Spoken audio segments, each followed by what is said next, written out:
जय जिनेन्द्र, नमस्कार। आप सभी का बहुत बहुत स्वागत है जैन अनुष्ठान के माध्यम से गांव के छोटे छोटे लोगों के पास भी अनमोल जैन शासन की बातें पहुंच रही हैं। आज हम सभी का ऐसा सौभाग्य है कि ऐसे आचार्य भगवान, सरलता के धनी, महामंत्र के उपासक पूज्यपाद जम्बू विजय महाराज जी की अप्रतिम, जिन्होंने परम सेवा की है और लाखों लोगों के मन में जो जो सवाल है, इन्होंने व्यक्तिगत रूप से अनेक ज्ञान भंडारों को देख करके, जान करके अनुभूत किया है।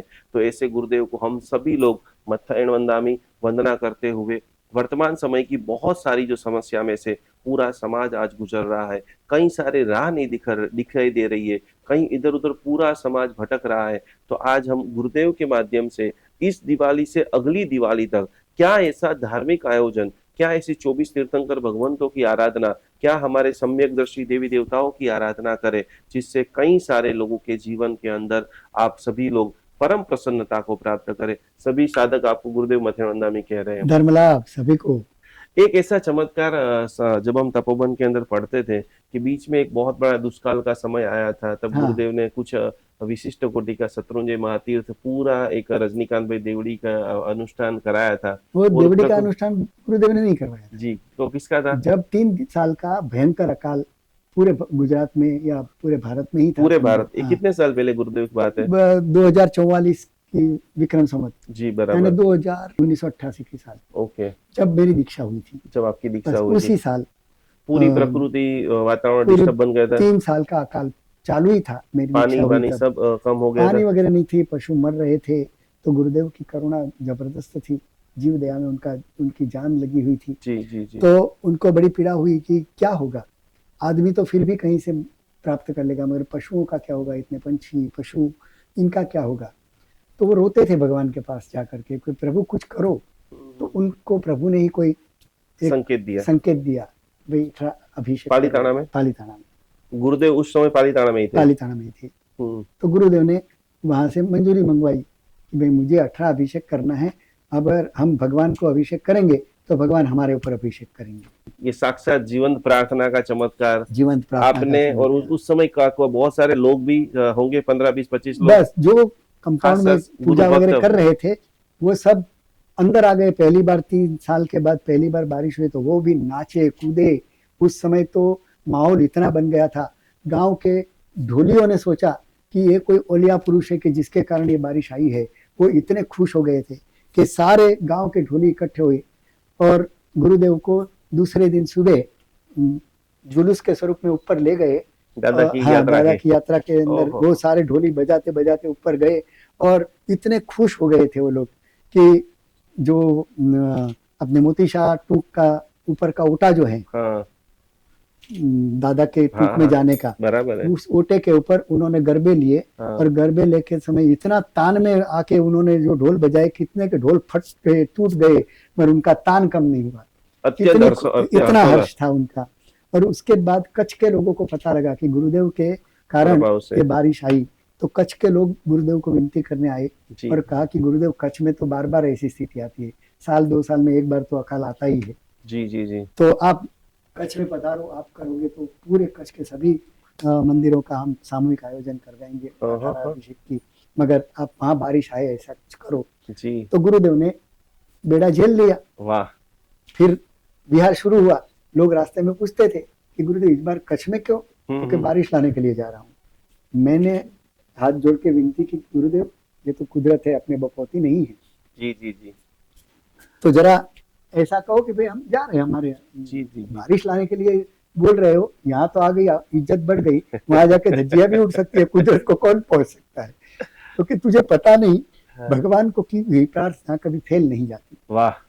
ये तूने चमत्कार देखा फिर भी तुझे विश्वास नहीं है। मैंने कहा ऐसा मैं कैसे कर लूं विश्वास, मगर गुरुदेव का विश्वास इतना था, मेरा इतना कहने के बाद भी उन्होंने वो कहना चालू ही रखा लोगों को। मैं बार बार भगवान को प्रार्थना करता कि प्रभु ये गुरुदेव का वचन फेल नहीं जाए। जी जी। आप जरा ध्यान रखना। इसे बार बार भगवान को मैं करता रहता। और कच्छ में उस समय जो आयोजन हुआ और उसके बाद हमारा चातुर्मास प्रवेश हुआ, छाते के नीचे प्रवेश करना पड़ा। इतनी बारिश हुई कि 100 साल में विजयनगर डैम, जो कच्छ का एकमात्र डैम है, वो कभी आधा भी भरा नहीं था 100 साल के इतिहास में। जब चातुर्मास हुआ उसके पहले की घटना है। इसके पहले के 100 साल में वो चातुर्मास में ये 2044 के बाद हुआ। उसके बाद हाँ। हुआ। 100 साल का इतिहास रिकॉर्ड इतिहास है। रिकॉर्ड था कि आधा डैम भी कभी भरा नहीं था, कच्छ जी। में इतना पानी कभी गिरता ही नहीं था। हम्म। उस समय वो डैम ओवरफ्लो हो गया और लोगों की बसें भर भर के वो डैम देखने के लिए जाते थे कि आज इतिहास बदल गया। और उसके बाद आज 14 साल नहीं 36 साल हो गए जी। उस अभिषेक के बाद। हम्म। यानी कच्छ का अभिषेक हुआ लगभग 34 साल हुए। 34 साल पूरे में कच्छ के सभी देरासरों में सभी कराया? मंदिरों में एक साथ में एक आयोजन साथ हुआ में था। कराया था। 34 साल में कच्छ में आज तक अकाल नहीं हुआ। बोलो आदिनाथ भगवान की जय, बोलो आचार्य भगवान जम्बू विजय जी महाराज साहेब की जय। तो प्रार्थना की जबरदस्त शक्ति, एक के बाद एक घटना आप देख रहे हैं। एक वाक्य बोला है कि प्रार्थना कभी खाली नहीं जाती है। आज का आप इंटरव्यू देख रहे हैं और ऐसे परम पवित्र आचार्य भगवान को आप सुन रहे हैं, तो अपने इष्ट देव पर प्रश्न गुरुदेव ये आता है कि प्रार्थना कौन से भगवान की करे, 24 भगवान में से सिलेक्ट कैसे करे कि मैं पारसनाथ को भजू, आदिनाथ को भजू, के शांतिनाथ को भजू, के महावीर स्वामी भगवान को यहाँ भजू? भगवान के नाम का तो सिर्फ माध्यम है, बाकी तो भगवत्ता को प्रार्थना होती है। जी। और भगवत्ता सभी भगवान में है। वाह। उसके तो लिए एक सामान्य मनुष्य को हाँ, समझने के लिए उसको जहां आस्था हो उसका नाम लेके करे। कोई दूसरे भगवान को बुरा लगने वाला नहीं है कि मेरे को क्यों याद नहीं कर रहा है, क्योंकि भगवान तो सब निरंजन सरल है, निराकार है और राग द्वेष रहित है, रहित है। वितरागी है। इसलिए उनको कोई अपना नाम नहीं लेता है, उसका कभी बुरा भी नहीं लगता।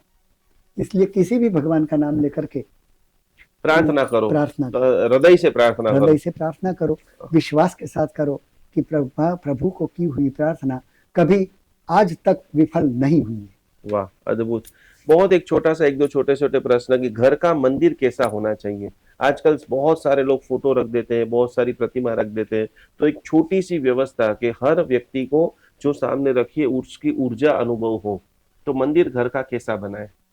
वो भले छोटा ही बने, उसकी प्रतिमा रखे, यंत्र रखे, फोटो रखे, क्या रखे? प्रतिमा दर्शनीय रख सकते हैं जी। और गृह मंदिर के रूप में बनाना हो तो अंजन विधि वाली धातु की प्रतिमा रख सकते हैं। रख सकते हैं। ज्यादा से ज्यादा 11 इंच के ऊपर नहीं रखते हैं गृह मंदिर में। उसका माप है 11 इंच का मैक्सिमम। छोटी कर कितनी भी रख सकते हैं, मगर बड़ी से बड़ी करनी हो तो 11 इंच तक की रख सकते हैं। कोई प्रभु पार्श्वनाथ परमात्मा का रोजिंदा जीवन के अंदर गुरुदेव की हस्तलिखित पुस्तिका भी आपके पास में है। हाँ। तो सामान्य बाल जीव है, बहुत सारी समस्या है, उसमें रूटीन कर सके ऐसा कोई प्रभु पार्श्वनाथ परमात्मा का मंत्र? ऐसे तो मंत्र हैं, बहुत सारे मंत्र हैं। ओम पार्श्वनाथाय ह्रीं, ये छोटा सा मंत्र है और बहुत प्रभावशाली है। ओम पार्श्वनाथाय ह्रीं, गुरुदेव रोज की 10-10 मालाएं गिनते रहे जी, 14 दिन तक गिने। 14 दिन तक गिने। 14वें दिन जी, पुष्प का अनुष्ठान करके 1008 पुष्प ला करके एक एक मंत्र बोलता जाए और पार्श्वनाथ भगवान को चढ़ाता जाए। ऐसे 14वें दिन पुष्प का अनुष्ठान करना है। इससे उसके जीवन में कभी भी दरिद्रता नहीं आती है, ऐसा उसका प्रभाव है। और पूर्व वैभव जो तुमने गंवा दिया है किसी कारण से, तो गया हुआ वैभव, गई हुई प्रतिष्ठा, गया हुआ पद, ये सब तुम्हें वापस पुनः प्राप्ति होती है। ये उस मंत्र का प्रभाव। ये आपने बहुत पावरफुल साधना सीखी है। एक और गुरुदेव प्रश्न आ रहा है कि कोर्ट केस चल रहे हैं, उसके लिए क्या आराधना साधना गुरुदेव करें? अभी व्यापार वृद्धि के लिए क्या साधना करें? व्यापार वृद्धि के लिए भी तो 2 मंत्र होते हैं। एक कार्य सिद्धि, यानी व्यापार करते हैं, ठेठ तक काम पहुंच गया और कुछ थोड़े से काम के लिए छूट जाता है, काम पूरा नहीं होता, अंतिम सिद्धि तक नहीं पहुंचता है, तो उसके लिए सर्व कार्य सिद्धि के मंत्र होते हैं। और एक व्यापार बढ़े, बिक्री बढ़े, विक्रय का जो कोई भी साधन है जो बिक्री करने लायक है, वो उसको अच्छे दाम में बेचना चाहता है हर व्यापारी, तो उसके लिए भी कई मंत्र हैं कि वो मंत्र से या तो वो चीज अभिमंत्रित कर दी जाए। दक्षिणावर्ती शंख है, ऐसा कोई चीज है? ऐसी चीजें अपना प्रभाव बताती है जी। वो घर में रखने से, उनकी योग्य पूजा अर्चना वगैरह करने से वो भी अपना एक प्रभाव दिखाती है।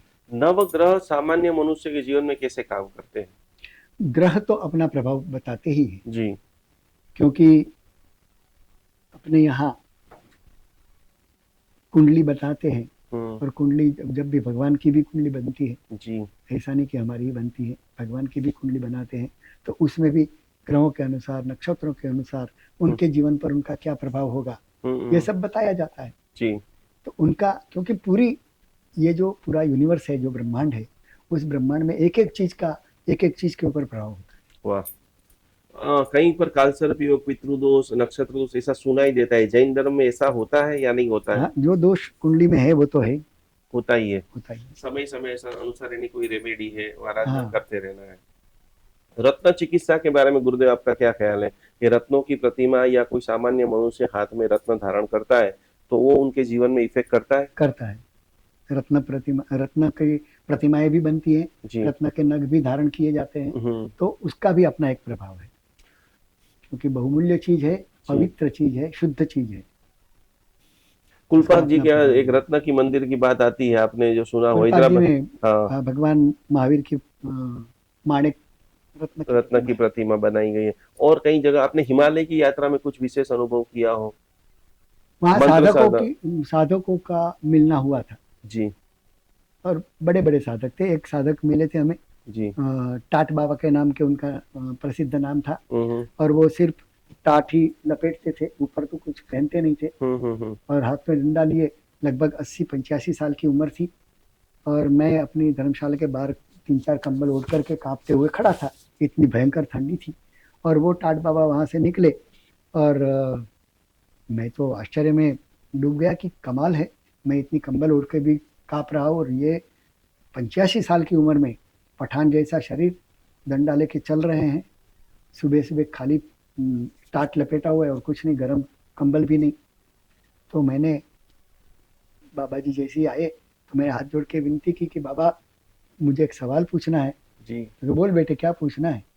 मैंने कहा, देखो बाबा, हम तो ये 3-3 कंबल ओढ़ के खड़े हैं, फिर भी कांप रहे हैं, और आप बिल्कुल खुले शरीर, इतनी भयंकर ठंड में भी आप चल रहे हो, आपको कोई ठंड नहीं लग रही? आखिरी गुरुदेव भी गुरु मंदिर कहाँ बन रहा है? हजारों लोगों को ऐसे परम पवित्र शक्ति को दर्शन करना है, अनुभव करना है। हाँ, तो तो गुरुदेव के शंखेश्वर में बन रहा है अभी, संकेश्वर में, वो बनेगा, संकेश्वर में प्रोजेक्ट चालू हो रहा है प्रोजेक्ट चालू है, कि जहाँ पर गुरुदेव का पूरा अद्भुत गुरु गुरु मंदिर मंदिर और बनेगा। गुरुदेव का पूरा हाँ, ये, और ज्ञान भंडार गुरुदेव के सारे पुस्तकों को देखना है तो वो कहाँ पर? अदानी परिवार ने जो ये ज्ञान भंडार बनाया है, बेनमून बनाया है, विश्व का बहुत अद्भुत बनाया है। एडवांस लेवल की हाँ, यहाँ सारी अत्यंत टेक्नोलॉजी। एडवांस लेवल की सारी कोई भी विषय में उपलब्धियां हैं। आपको जानना है, देखना है, समझना है तो गुरुदेव की सारी पुस्तकें अहमदाबाद में अदानी जो शांतिग्राम है वहां पर अद्यतन पूरा ज्ञान भंडार बन हाँ, चुका है, गुरुदेव के सानिध्य में बन चुका है।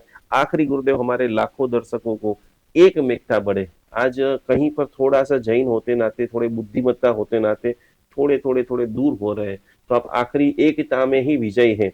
तो हमारे जैन शासन के सारे दर्शक को इस दिवाली का मंगलिक को सुनाते सुनाते कैसे और प्रेममय बने, आखिरी आपका संदेश। क्योंकि जैन धर्म की नींव में ही 4 भावनाएं हैं: जी गुरुदेव। मैत्री, प्रमोद, करुणा और माध्यस्थता।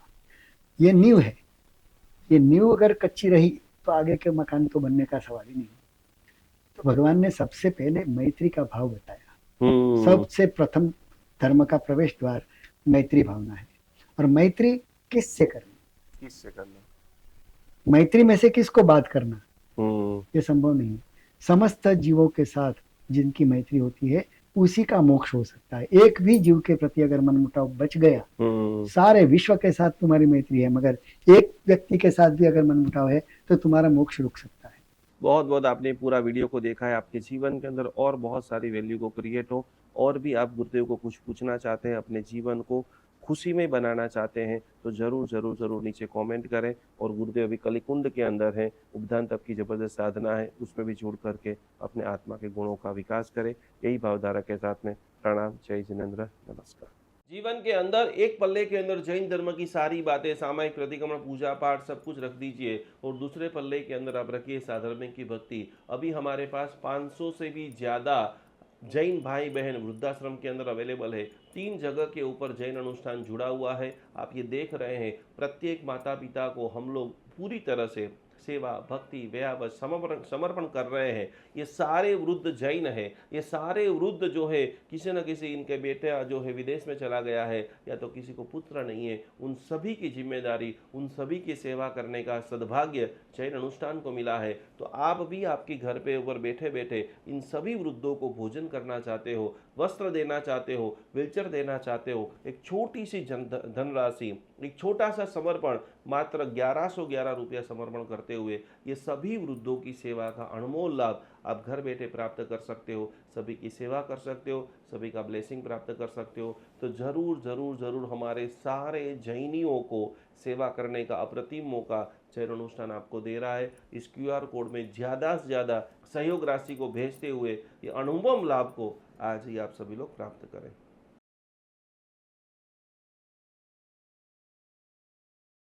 अहिंसा परमो धर्म भगवान महावीर की बातों को समझते हुए आज हम हजारों गायों को रक्षा करने का एक अद्भुत मिशन चालू कर रहे हैं, जिसके अंदर हमारे पास अभी सैकड़ों गाय आ चुकी है, जिनकी सेवा के लिए जितने भी लोग ये वीडियो देख रहे हैं, जितने भी लोग गो के भक्त है, जितने भी लोग गो की सेवा करना चाहते हैं, गाय माता हमारी माता है। गाय का एक एक अमृत, पंचामृत जो है वो हजारों लाखों देरासरों के अंदर दिव्य शक्ति को प्रदान करता है। गाय का घी एक सुकार सकारात्मक ओजस का निर्माण करता है। तो ये सारी गायों को आप देख रहे हैं, हमारी टीम इनकी पूरी सेवा कर रही है, इनकी भक्ति कर रही है, इनकी सार संभाल कर रही है। आपके भीतर के अंदर भी जीव दया का भाव प्रकट हो रहा है।